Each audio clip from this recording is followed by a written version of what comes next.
Oi, pessoal! Nós vamos dar início nesse terceiro bimestre sobre um novo conhecimento, né?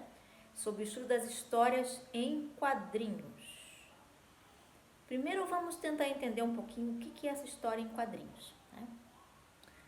Desde o início dos tempos, o homem tenta contar histórias, né? E existem várias formas de se contar história. Uma das formas de se contar história, justamente, é a nossa história em quadrinhos, né? Que nada mais é do que um sequencial de imagens, né, e textos que contam uma história, né? Uma sequência de quadros que podem ter texto e ou imagem, né? E que contam uma história. Desde a pré-história, se a gente for estudar a arte rupestre, né, a gente estudou um pouquinho a arte rupestre lá no quarto ano, o homem conta as histórias. Então, naquela época não existiam os quadros, né? Existiam as imagens, não existia a leitura escrita, a escrita como existe hoje. Então, o homem, ele contava histórias, tinha os seus registros, né? Até hoje a gente consegue entender um pouquinho do que aconteceu lá, porque tem esses registros nas pinturas, nas cavernas, né? Isso a gente chama arte rupestre. Então lá existiam já as histórias contadas. Isso se deu na pré-história, né? Com a arte rupestre, se deu mais tarde com a arte egípcia, que também os faraós daquela época tinham o hábito de colocar imagens, né, nos templos e em algumas construções que eles realizavam, e eles contavam uma história, né? Naquela época se começou a ter o registro também da escrita, né? Mas não era comum ter a escrita na imagem, né? Normalmente só tinha a imagem contando essa história. Então, estou falando isso porque isso é a origem da história em quadrinhos, né? Começou aí, lá na arte da pré-história, na pré-história, e foi se desenvolvendo. Mais tarde, né, já bem mais tarde, na questão da Idade Média, se tinha a questão da religião, né? Então, nas igrejas existiam os vitrais, existem até hoje algumas igrejas, existem os vitrais, que também contam histórias, né? Se vocês forem em igrejas que têm esses vitrais, eles vão ter imagens que certamente vão contar a história do quê? Do cristianismo, né? Normalmente são igrejas católicas que têm esses vitrais, né? Templos católicos.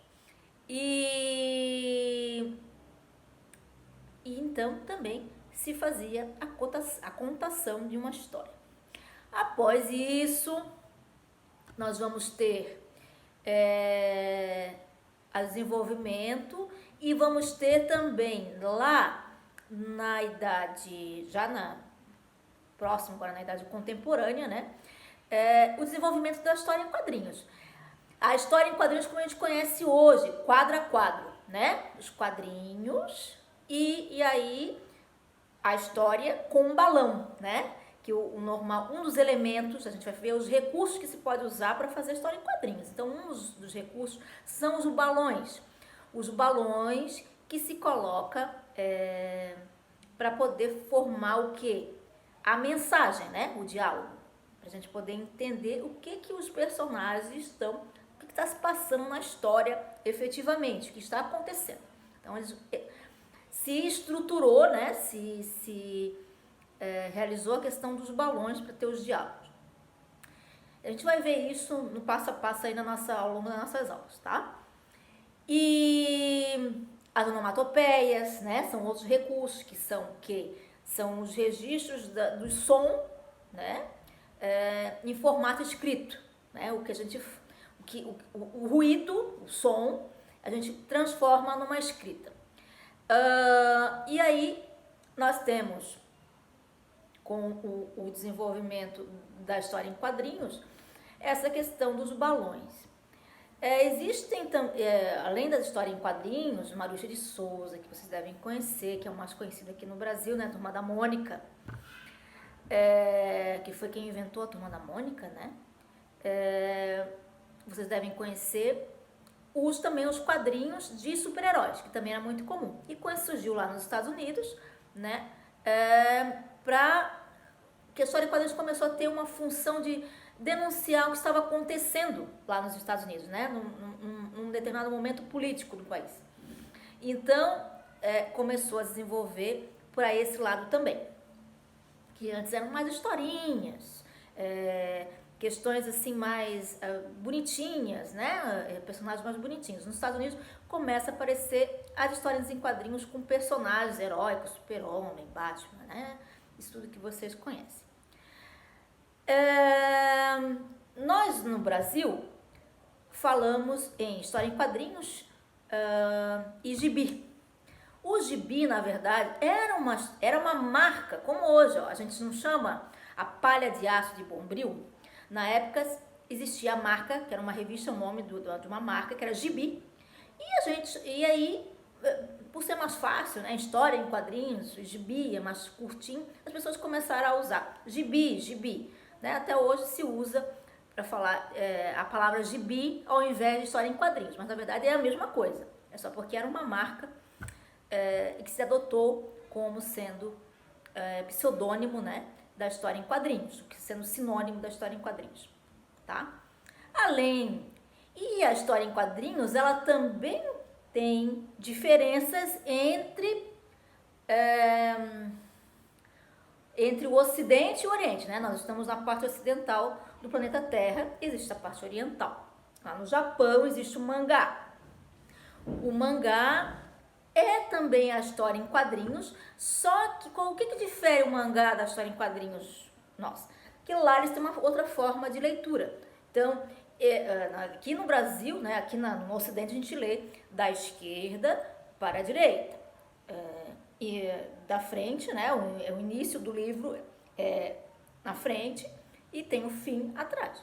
O mangá não, o mangá se usa ler de trás para frente. Então, do final para o início do livrinho, né, do livreto lá da história em quadrinhos.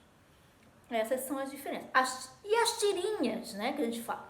As tirinhas são histórias curtinhas, de 1 a 3 quadros. Essas são as tirinhas, são pequenas histórias das histórias em quadrinhos. São pequenas histórias ao invés de a gente fazer 2, 3 folhas, a gente faz 2 a 3 quadrinhos para uma mensagem curta, né, do que a gente quer passar, tá? Então, isso é um resumão, né, do que é a história em quadrinhos. A gente, ao longo das nossas aulas, a gente vai ver alguns recursos que a gente pode usar. Nós vamos ver um tema para usar, nós vamos usar o tema cidadania, vamos ver o que é cidadania. Então, ao longo do tempo, a gente vai desenvolver isso, tá? Ao longo do tempo. Tá bom? Um beijo no coração de vocês. Aproveitem as nossas aulas. Tchau, tchau.